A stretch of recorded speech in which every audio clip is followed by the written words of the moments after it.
Bottom line, social support is incredibly important in terms of helping us heal from trauma. It helps us, or challenge some of the maladaptive cognitions and beliefs that we may have that leave us feeling broken or disconnected from the people around us. Judy Herman says as well, she says trauma destroys the social systems of care, protection, and meaning that support human life. So we have to reconstruct those. The essential features of psychological trauma are disempowerment, and disconnection. So the recovery process is going to be based upon empowerment of the survivor and restoration of relationships. Trauma-informed care is the ethical thing to do and underlies everything that we've been talking about. So what we want to do is promote health and interrupt those processes that interfere with good health. We want to act according to the research that we have. We want to be truthful with survivors and their families.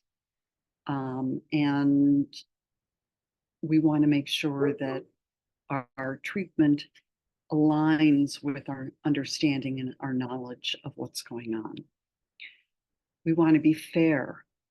So it's not just treatment. We don't want to only provide trauma-informed care to people who are privileged in some way, but across the spectrum. And we want to recognize people's rights and dignity in their work. And if you look at some of the ideas that we've talked about in terms of trauma-informed care, empowerment, control, those are central to the model that we're talking about. So ACEs influence health and well-being throughout the lifespan. On the other hand, connection interferes with some of these breakdowns, for example, in social conditions and in social connections and understanding. So what we want to do is make sure that we are connected with each other. Now, loneliness is not the same as being alone. What we're talking about here is some discrepancy between actual and desired social network.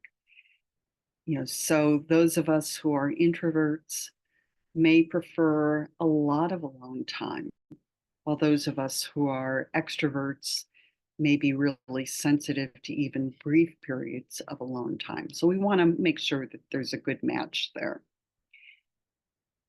Feelings of loneliness tend to be a significant predictor of both suicidal ideation and suicidal behavior. What we want to do is make sure that we are engaging and helping our clients, the people we're working with, develop good social nutrition. That is, that they are getting the kinds of resources and services that they need. So we're going to primarily focus on these social determinants of health, the neighborhood and social and community context. Although any of these, quality healthcare is going to help people feel less alone. A good school system is communicating well with the family and again, helping the family feel less alone.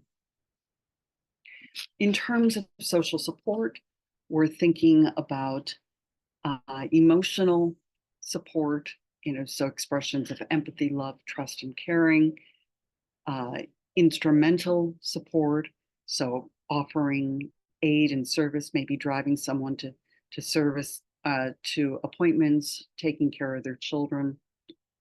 informational support, so advice, suggestions, information, and appraisal, perhaps reminding someone of where they've been successful in the past. And what I'd encourage you to do at this point is stop and think about how each of these kinds of social support can be given to someone with a recent history of trauma. Let's go back and think about Joseph. Remember, uh, although he's a bright child, on honor roll, called 911 when he saw his father attack and kill his mother. He also experiences a number of risks, so he both saw the domestic violence and his mother's murder, experiences PTSD and social withdrawal. Another risk at a family level was that his father was abusive of his mom and also abused alcohol. His dad killed his mom. His father was arrested.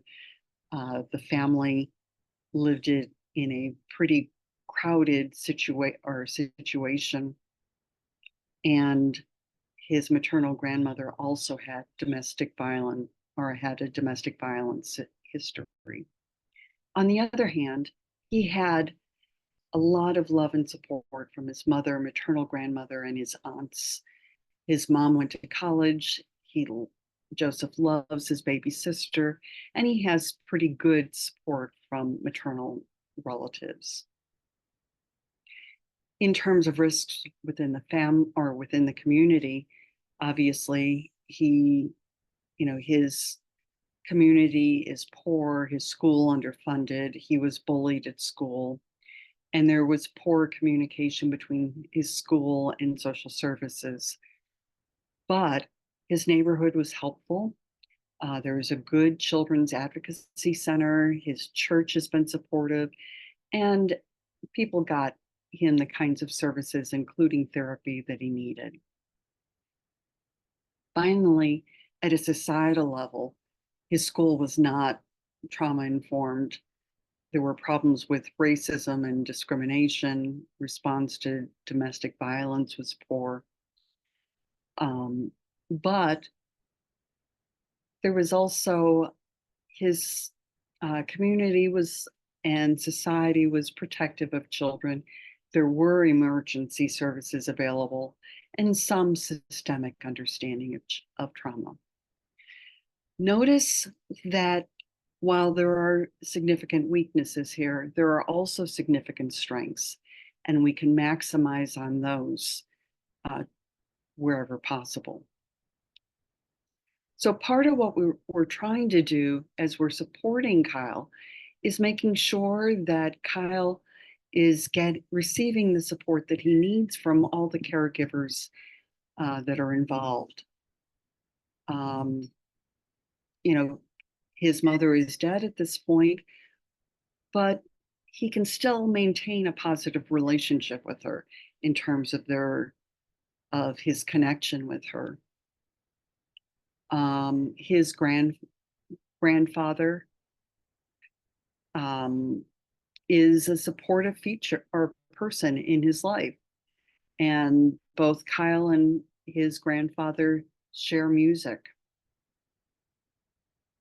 He loves his little sister and they play together well, and he is protective of her. His teacher needs to know what's going on so she can best support him, as with his therapist. And we want to make sure that we're looping in his pediatrician and his father, even though his father is currently in prison.